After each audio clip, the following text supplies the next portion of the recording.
Hello everyone, my name is Guilherme and I'm going to present my project EIP-4844 Blobs. So first I'd like to present the current state of Cartesi Rollups, specifically in the pipeline of adding input.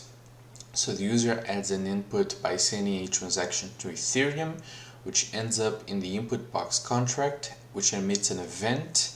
This event gets picked up by the Cartesi node, read by the input reader component, written to a database, read by a machine runner component, which then writes to the Cartesi machine on a specific buffer that's taken over by a generic I/O device, which then is read by an HTTP server running inside the machine, and then finally it serves the input to the application backend.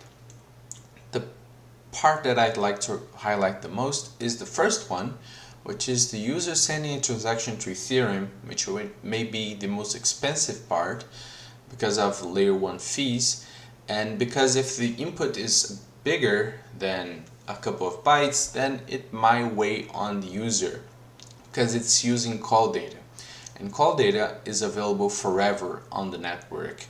And so with EIP-4844 Blobs, the workflow might be a bit different, because blobs are different in call data in that they are not available on the EVM. On EVM, only the hash of the blobs are available, and they have to be retrieved later by a consensus node or by a blob service like Blobscan. So as you can see on EVM, I created a contract called version blob hash portal, which takes the hash of all the blobs in the current transaction, pack them into an input and send them to the input box.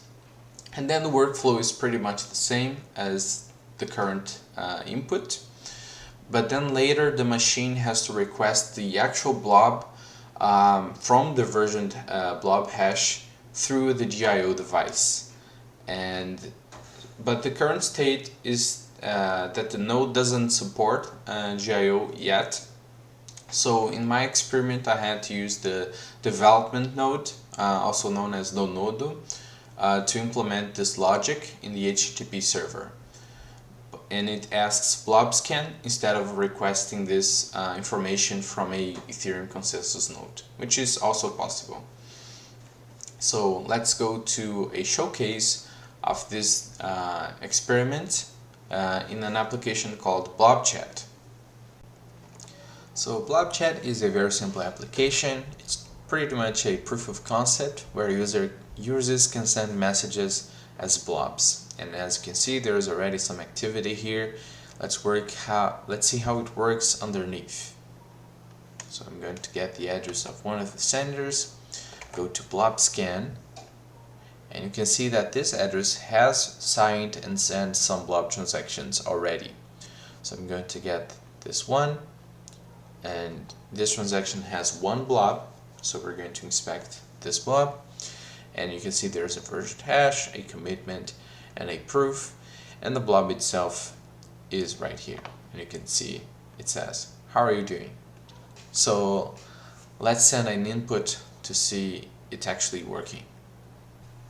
So I'm here on the terminal. I've just created a wallet and gave it some Sepolia Ether, and we're going to send an input through the CLI that I've created.